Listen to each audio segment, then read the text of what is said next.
Welcome to LV9 TV. ముందుగా bulletin లో headlines. పాలకొండలో జిల్లా స్వచ్ఛ పాలకొండ కార్యక్రమంలో పాల్గొన్న కలెక్టర్ ప్రభాకర్ రెడ్డి. రసాయనాలతో పవిత్ర తిరుమల లడ్డూ ప్రసాదం తయారు చేసి వైసీపీ మహాపరాధం చేసింది. మహిళల క్షేమం గురించి మాట్లాడే పవన్ కళ్యాణ్ ఇప్పుడు ఎక్కడున్నారు అంటూ ప్రశ్నించిన అంబటి రాంబాబు కూతురు. చంద్రబాబు, పవన్ కళ్యాణ్, జగన్మోహన్ రెడ్డి ప్రధానమంత్రి నరేంద్ర మోదీకి తొత్తులుగా ఉన్నారు. వైఎస్ షర్మిల. ఆంధ్రప్రదేశ్ రాష్ట్రానికి కేంద్ర బడ్జెట్ కేటాయింపులపై ఏపీ బీజేపీ అధ్యక్షుడు పివిఎన్ మాధవ్ కీలక వ్యాఖ్యలు. వైసీపీ శ్రేణులను టార్గెట్ చేస్తూ టీడీపీ నేతలు సృష్టిస్తున్న అరాచకంపై మాజీ మంత్రి విడుదల రజనీ ఘాటు వ్యాఖ్యలు. టౌన్ పోలీస్ స్టేషన్లో తిరుపతి లడ్డు వ్యవహారంపై టౌన్ సీఐకి ఫిర్యాదు చేసిన మాజీ ఎమ్మెల్యే. నరసన్నపేట పోలీస్ స్టేషన్లో తిరుమల లడ్డు కల్తీలో అనుచిత వ్యాఖ్యలు చేస్తున్న వారిపై చర్యలు తీసుకోవాలని ఫిర్యాదు.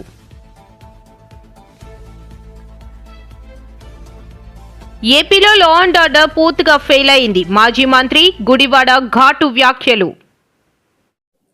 ఉమ్మడి శ్రీకాకుళం మన్యం జిల్లా పాలకొండలో జిల్లా కలెక్టర్ ప్రభాకర్ రెడ్డి స్వచ్ఛ పాలకొండ కార్యక్రమంలో పాల్గొన్నారు.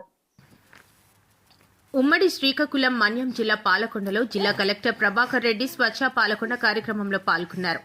గతంలో పాలకొండలో పర్యటించినప్పుడు పట్టణంలో ఎక్కడ చూసినా పారిశుద్ధ్య లోపం ఉందని గమనించిన ఆయన జిల్లా అధికారులు, స్థానిక ప్రజా ప్రతినిధులు, పాలకొండ అధికారులతో కలిసి పట్టణమంతా స్పెషల్ స్వచ్ఛ డ్రైవ్ నిర్వహించారు.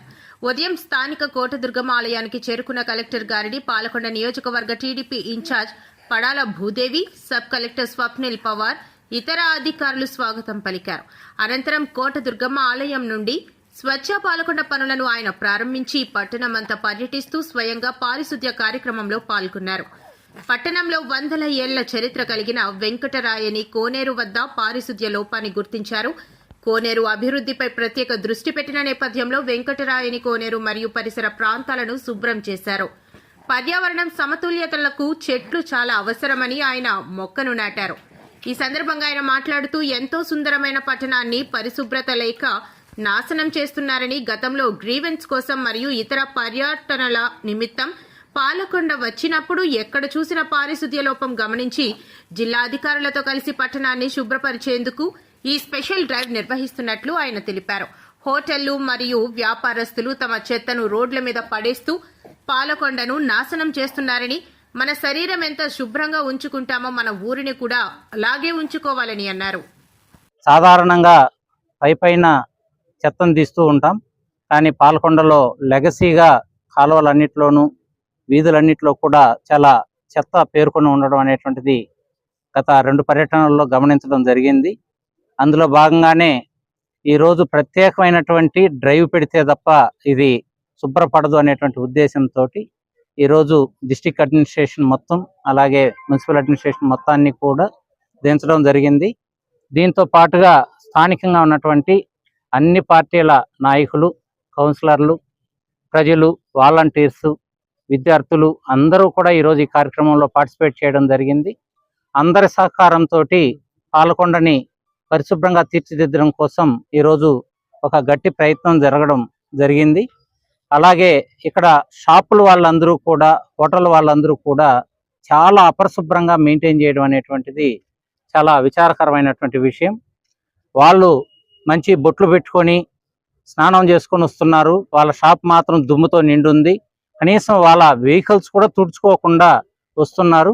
వాళ్ళ హోటల్లో ఉన్నటువంటి ఆహార పదార్థాలు అన్నీ కూడా బయట పెట్టి వాటి మీద దుమ్ము పడుతున్నా సరే ఆ స్పృహ లేకుండా ఉండడం అనేటువంటిది మాత్రం చాలా శోచనీయం.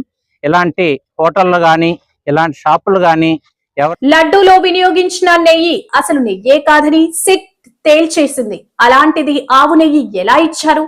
ఈ వాస్తవాన్ని ప్రజలకు చెప్పాల్సిన బాధ్యత మా మీద ఉంది. వైసీపీ నేతల విద్వేషపూరిత వ్యాఖ్యల వలనే దాడులకు కారణమని జనసేన పార్టీ ఉమ్మడి శ్రీకాకుళం జిల్లా అధ్యక్షులు పిసిని చంద్రమోహన్ అన్నారు. కార్యాలయ ఆహ్వానం మేరకు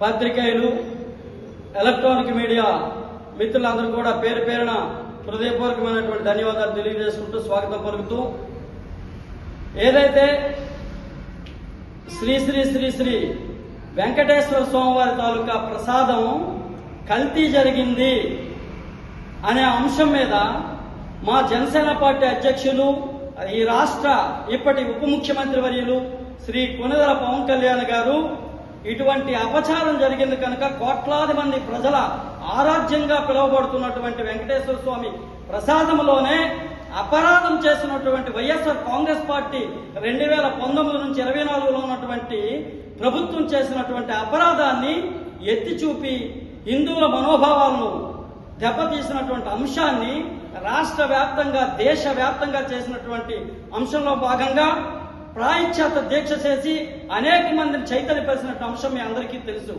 ఇటువంటి తరుణంలో భారత ప్రభుత్వం కానీ, ఆంధ్రప్రదేశ్ ప్రభుత్వం అటువంటి దేవాలయంలో ఏదైతే కలేబారాలతో ఉన్నటువంటి కొవ్వు కలిసి ఉంది అని చెప్పేసి, సిట్ నివేదికలో లేదు అని చెప్పేసి వైఎస్ఆర్ కాంగ్రెస్ పార్టీ మాజీ ముఖ్యమంత్రి మరియు నేటి ఆ పార్టీ అధ్యక్షులుగా ఉన్నటువంటి జగన్మోహన్ రెడ్డితో పాటు మాజీ మంత్రులు, మాజీ ఎమ్మెల్యేలు ఏదైతే అవాకులు చవాకులు మాట్లాడుతూ, దుర్భాషలాడుతూ, ఏదైతే సిట్ నివేదికలో స్వచ్ఛందంగా చూడమని చెప్పేసి అక్షర పరిజ్ఞానం ఉన్నటువంటి వ్యక్తులుగా ఉంటే వారికి హితవు పలుకుతా ఉన్నాం.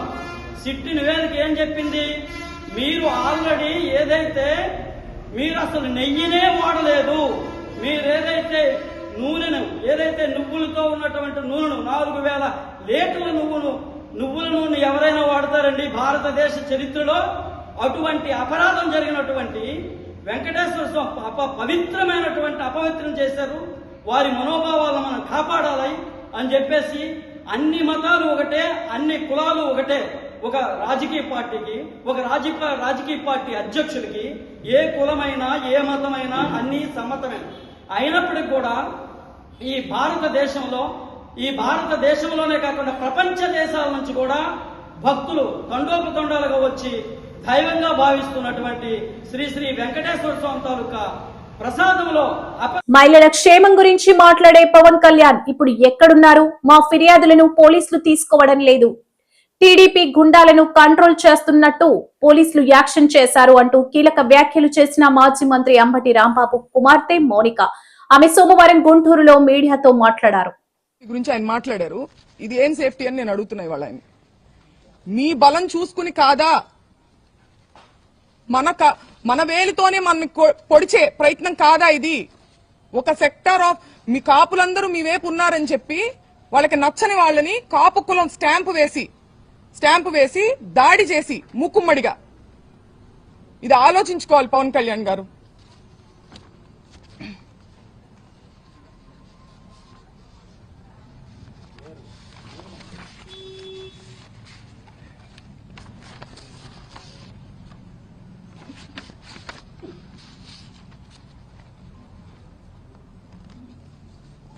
కుటుంబాన్ని టార్గెట్ చేయడం, కుటుంబంలో మహిళల్ని టార్గెట్ చేస్తే అంబటి రాంబాబు గారు భయపడతారు అనుకోవడం.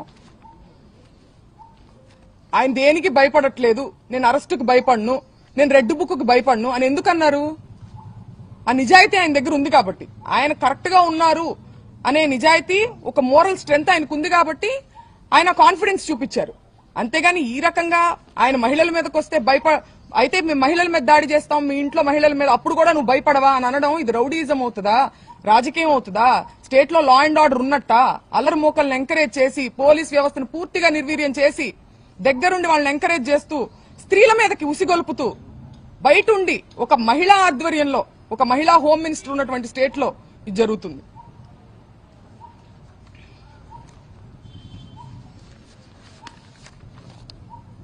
ఇంకేమన్నాడు కదా? రాంబాబు గారు రాత్రి కోర్టులో నన్ను ఫిజికల్గా ఇబ్బంది పెట్టారు, నన్ను కూర్చోబెట్టి నన్ను బాగా ఎక్కేశారు. అవును, ఏమన్నారు? ఏం చేశారు? మేము కూడా ఉన్న మాట నిజం, కాకపోతే ముందుగా ఉండి మాట్లాడుతున్నారు, మాకు సరిగ్గా వినిపించలేదు. బట్ మాకు ఎమోషన్ అయితే అర్థమైంది.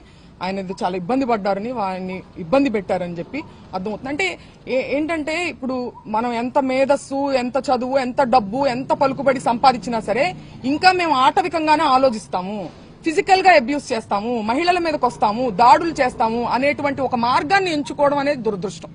గవర్నమెంటే ఎంచుకోవడం అనేది. ఆ రోజు మార్నింగ్ పూజ చేసుకుని వస్తూ ఉండగా కార్ పైన అటాక్ చేశారు.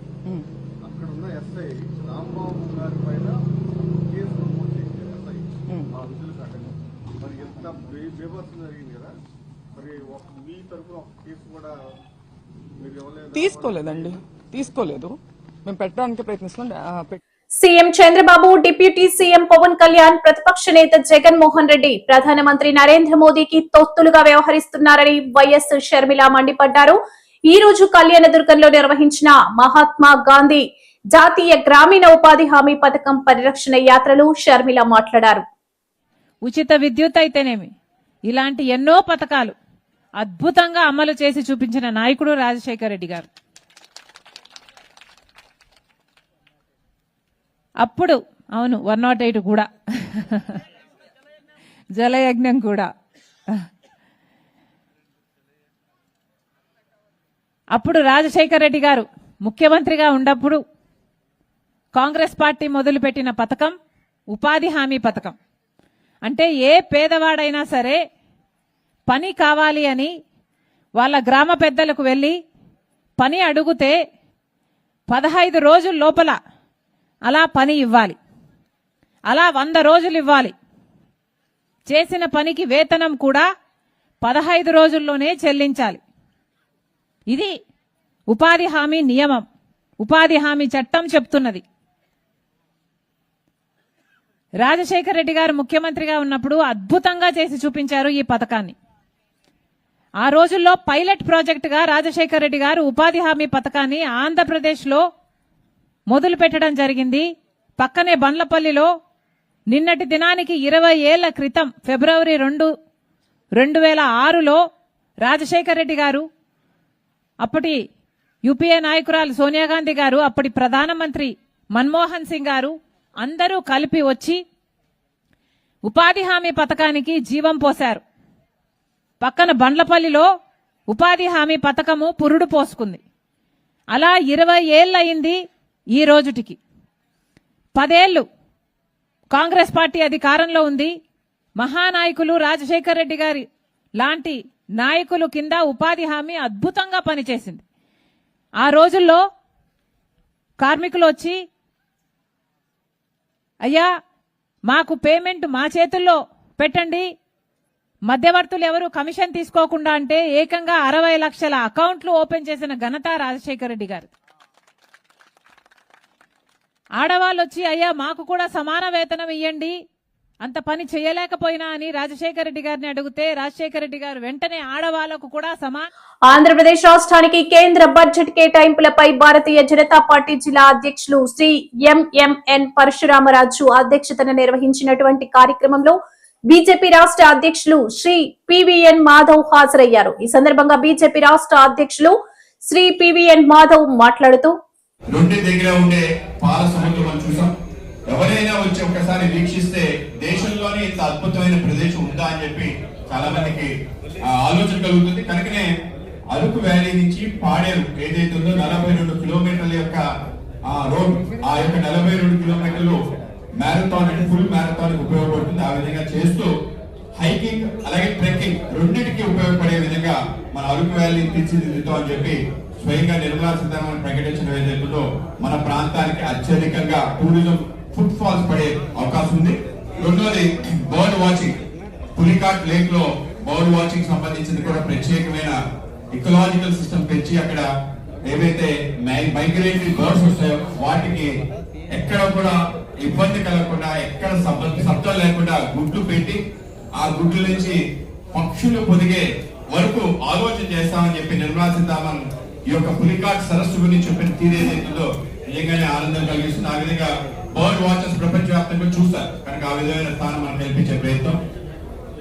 అలాగే మనకి ఈస్ట్ కోస్ట్ కారిడార్ ఏదైతుందో ముఖ్యంగా చెన్నై విశాఖపట్నం ఎకనామిక్ కారిడార్ దాన్ని పెంచే విధంగా ఇంకో కొత్త స్ట్రాటజిక్ దుర్గాపురం స్ట్రాటజిక్ నోరు ఏదైతే ఉందో అది మనకి మన ప్రాంతానికి ఉపయోగపడుతుంది. ఇప్పటికే మనం ఓర్వకల్లు, కృష్ణపట్నం, అలాగే అచ్యుతాపురం నోడ్స్ ఏవైతున్నాయో మన ప్రాంతానికి ఉపయోగం. ఆ విధంగా ఈ యొక్క దుర్గాపూర్ ఈ యొక్క నోడ్ కూడా మనకి పరిశ్రమలు, ముఖ్యంగా స్టీల్ పరిశ్రమకి చాలా ఉపయోగపడుతుంది. ఆ విధంగా ఇదొకటి. అలాగే టూరిజం సంబంధించి సర్క్యూట్ మీకు చెప్పడం జరిగింది.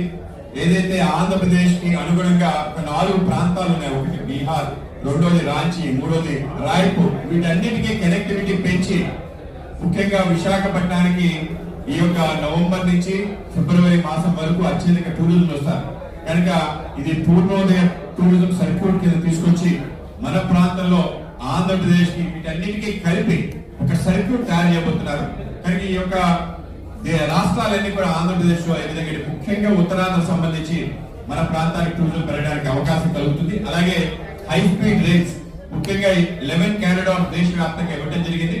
దాంట్లో ముఖ్యంగా 3 మన ఆంధ్రప్రదేశ్ లో ఉండటం మనకి గొప్ప గర్వకారణం. అయితే దాంట్లో విశాఖపట్నం లేదు.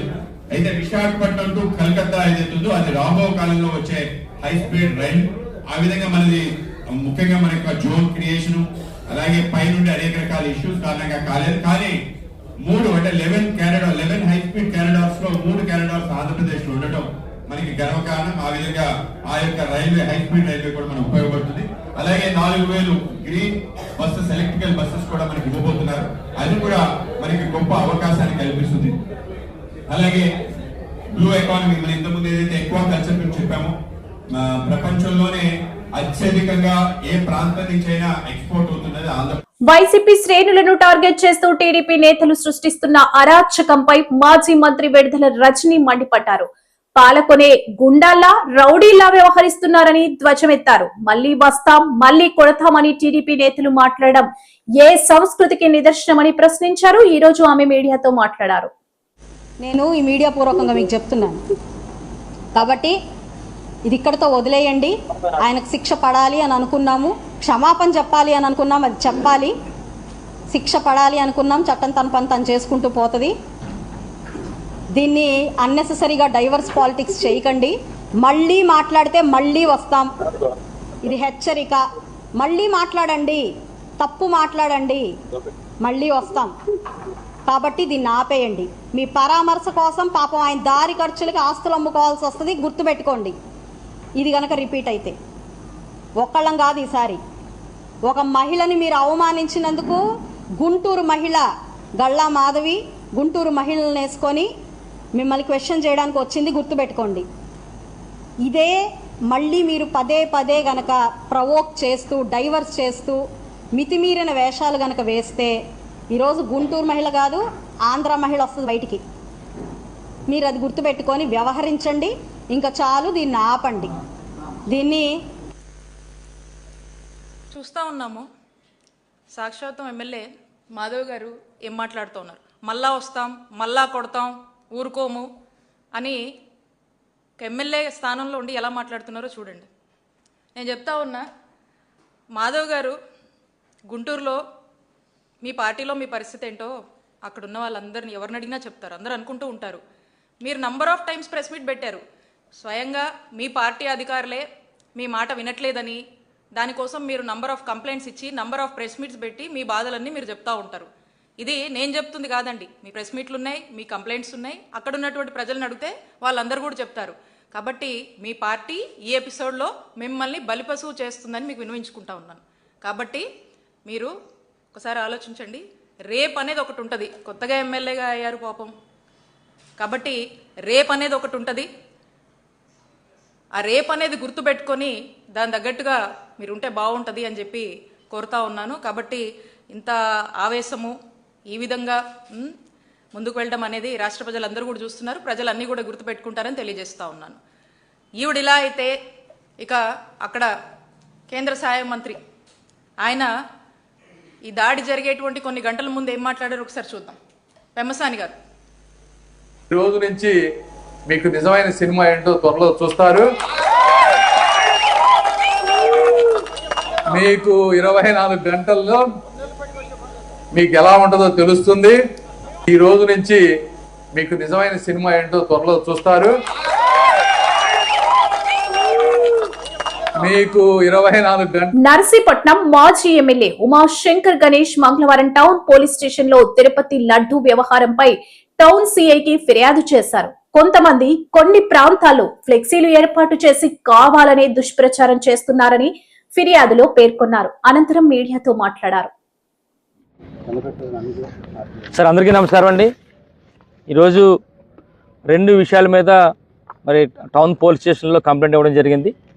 ఒకటి ముఖ్యంగా ఏంటంటే, ఏదైతే ఈ కల్తీ నెయ్యి జరిగిందో అని ఆరోపణలు చేశారో గతంలో, అదేమో సిబిఐ వారు ఇందులో జంతు కొవ్వు లేదని చెప్పినప్పుడు కూడా, నివేదిక ఇచ్చినప్పటికి కూడా మా మాజీ ముఖ్యమంత్రి గారు శ్రీ వైఎస్ రెడ్డి గారి పైన, అలాగే మాజీ టీటీడీ చైర్మన్ అయిన వైవి సుబ్బారెడ్డి గారు, భువన్ గారిపై ఫ్లెక్సీలు, కొన్ని ప్రాంతాల్లో ఫ్లెక్సీలు పెట్టి మరి అవమానపరంగా చేస్తున్నందుకు వాళ్ళందరినీ గుర్తించి వాళ్ళపై చర్యలు తీసుకోవాలని చెప్పి ఒక కంప్లైంట్ ఇస్తే, రెండోది కూడా సేమ్ అదే లడ్డూకి సంబంధించి ఈ కొవ్వు కలిసిందని చెప్పి కొంతమంది మరి తప్పుడు ప్రచారం, నివేదిక ఇచ్చినప్పటికి కూడా ఏమీ లేదని చెప్పి నివేదిక కొంతమంది సోషల్ మీడియాలో మరి చేస్తున్న సందర్భంగా వాళ్ళపై చర్యలు తీసుకోవాలని చెప్పి 2 కంప్లైంట్ కూడా ఈరోజు మరి టౌన్ స్టేషన్లో టౌన్ సిఐ గారికి ఇవ్వడం జరిగింది.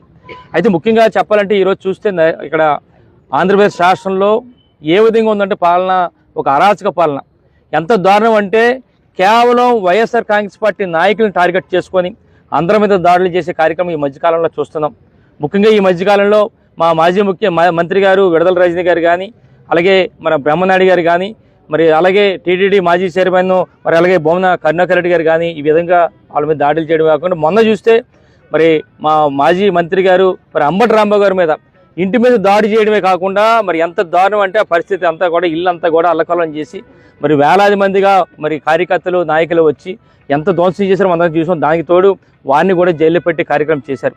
అలాగే మాజీ మంత్రి గారు జోగి రమేష్ గారు ఇంటి మీద కూడా దాడి చేసి మరి ఇల్లు నిప్పంటించే కార్యక్రమం కూడా చేయడం జరిగింది. అందరం చూసాం. అంటే ఎంత దుర్మార్గంగా ఉందంటే ఈరోజు రాష్ట్రంలో పాలన, చంద్రబాబు గారి పాలన అంటే అంత దుర్మార్గంగా ఉంది. అంటే ఇదంతా కేవలం చేస్తున్నారంటే కేవలం డైవర్షన్ పాలిటిక్స్ ఇదంతా కూడా.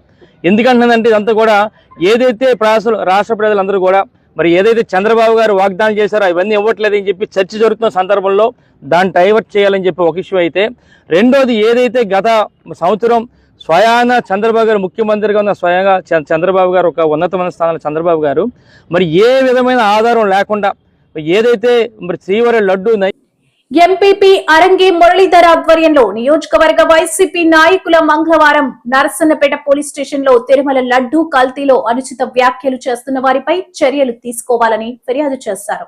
పోలీస్ స్టేషన్ ఆవరణలో వైసీపీ నాయకులు మీడియాతో మాట్లాడారు. లడ్డూ మీద గతంలో ముఖ్యమంత్రి గారు చంద్రబాబు నాయుడు గారు, అలాగే ఉప ముఖ్యమంత్రి పవన్ కళ్యాణ్ గారు, మంత్రి లోకేష్ గారు కూడా అనుచితమైన వ్యాఖ్యలు చేసిన విషయం అందరికీ తెలిసిందే. ఆ లడ్డూలో జంతు కొవ్వు ఉందని, అలాగే చేప నూనె ఉందని చెప్పేసి, పంది కొవ్వు ఉందని చెప్పేసి రకరకాలుగా తప్పుడు ప్రచారం చేయడం జరిగింది. దాని మీద సిబిఐ సిట్ దర్యాప్తులో క్లియర్గా ఎటువంటి తప్పు ఆ లడ్డూలో జరగలేదు అని చెప్పేసి కూడా వాళ్ళు తీర్పు ఇవ్వడం జరిగింది.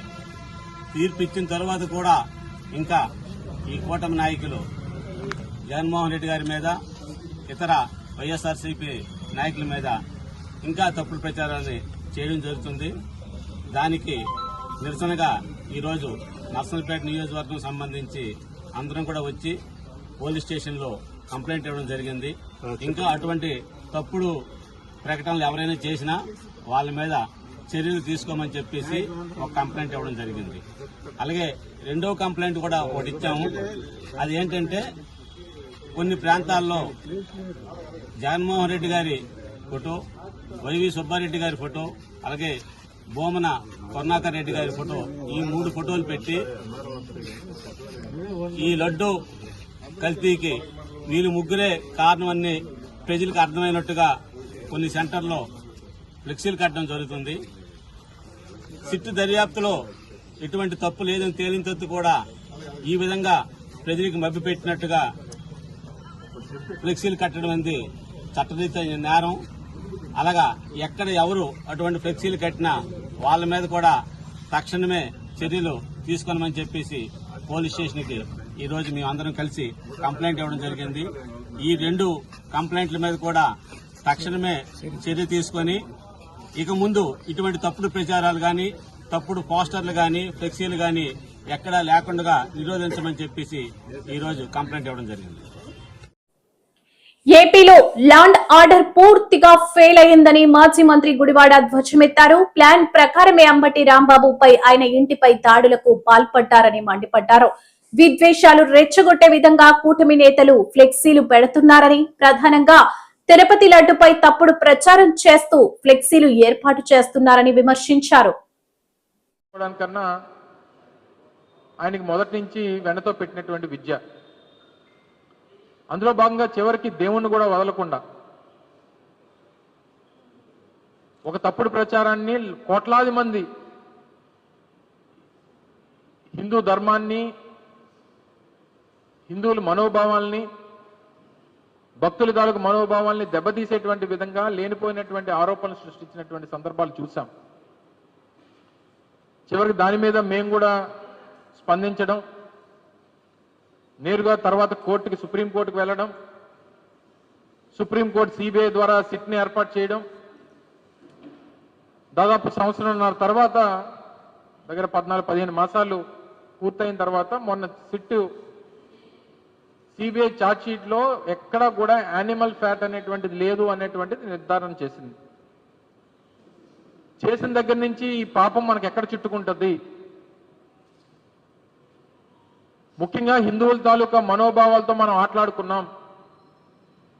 కోట్లాది మంది భక్తుల తాలూకా ఆరాధ్య దైవం అయినటువంటి కలియుగ దైవం వెంకటేశ్వర స్వామి తాలూకా ప్రసాదాన్ని మనం రాజకీయానికి వాడుకున్నాం.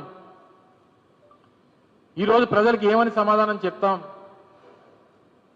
ఈరోజు వైఎస్ఆర్ కాంగ్రెస్ పార్టీ అడుగుతున్నటువంటి ప్రశ్నలకు, వారి మీద మనం చేసినటువంటి దుష్ప్రచారానికి ఏ రకంగా మనం సమాధానం